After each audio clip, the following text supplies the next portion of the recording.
WDWRadio.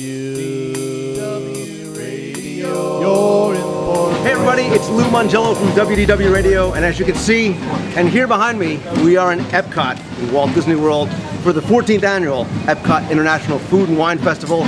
They say Christmas is the best time of year. I disagree. I think instead food and wine, and today is a very, very special day because I have a very, very special guest. He is Gary Vaynerchuk, my friend, and he is from Wine Library TV, internet rock star, really. We have a lot in common. You're also a new dad. I am. Congratulations. Changes everything, doesn't it? Oh, it's the best thing that ever happened. Absolutely. And more congratulations. You have another birth coming up, a little bit less painful, but you got a new book coming out too?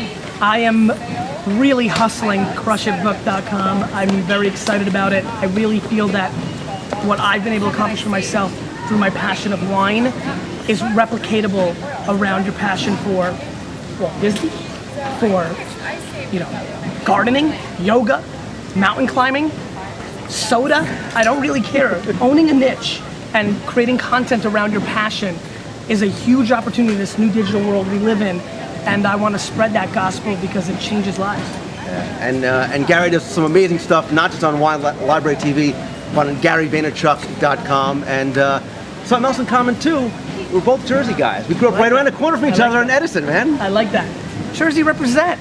Absolutely. Passion, Jersey, food, wine, it's all good. It's all good. So obviously you're here for the Food and Wine Festival. You've been here a couple years in a row, right? Yep. This is really, in a lot of ways, in my opinion, one of the, if not the most substantial food and wine. I mean, this is like 3 years long, right? I mean, you guys do this for like 9 weeks, 12 weeks. It's epic, and I'm very flattered to kind of be into the rotation.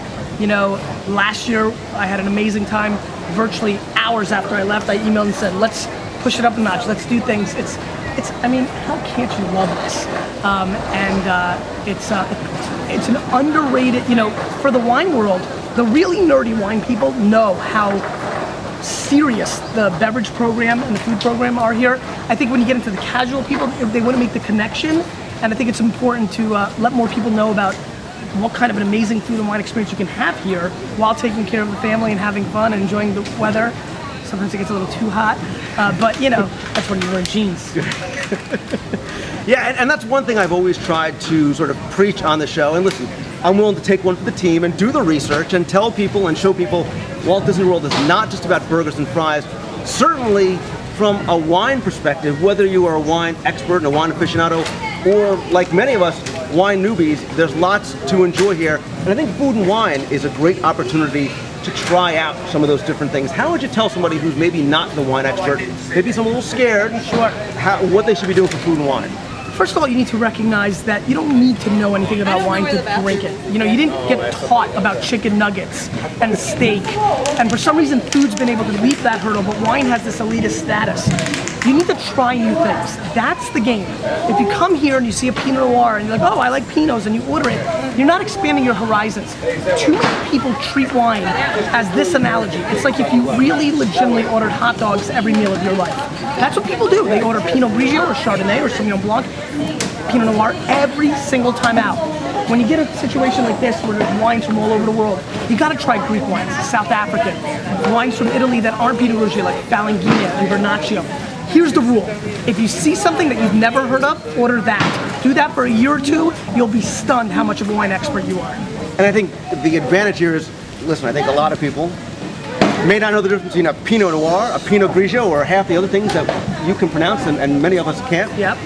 But because they have been sort of hand-selected, paired with the food at all of these 70-plus pavilions around the promenade, that's a great opportunity because you're going to get something that's not only a good wine, but paired well with what you're eating. At the end of the day, I love wine more than life, but food is pretty darn awesome as well. And really, when you combine the two, it's a home run.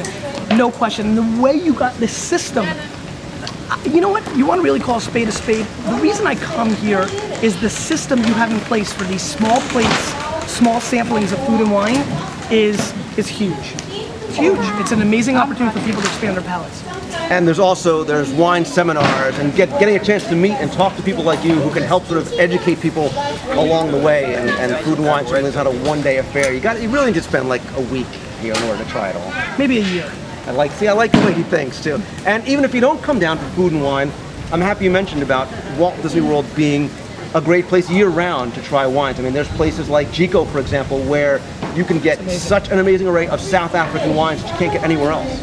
Yeah, I mean, you know, the level of wine knowledge that lives in this universe, you know, many of us have known, I don't know if it's still at this moment, but at times, more master sommeliers worked at Walt Disney than anywhere. I mean, there's massive wine street cred, brain power in this universe, and not only the themed restaurants like the South African stuff, but restaurant selections across the board are just stronger than I think a non-serious wine person would realize. The quality, this is not your chain restaurant mentality. There's serious selections being done here. All right, so listen, this is where we separate the men from the boys. Okay.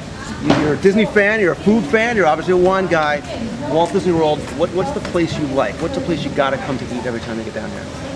Put it in the spot. The place I like is the Haunted Hat Mansion. That is the place.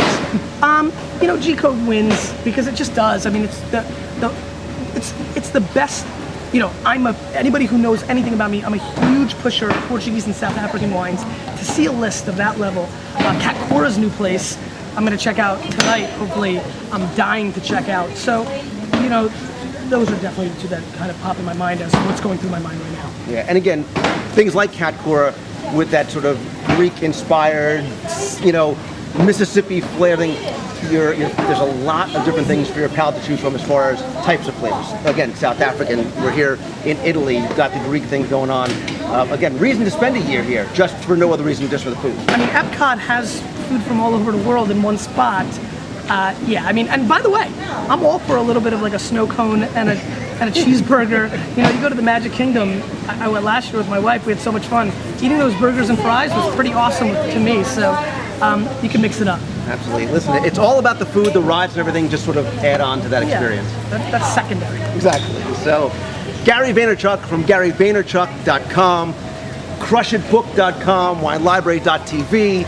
You can see him. If you get a chance to go hear him speak, you got to hear him. He's amazing. Gary, man, thanks so much. Congratulations for everything. Bye-bye. Take care.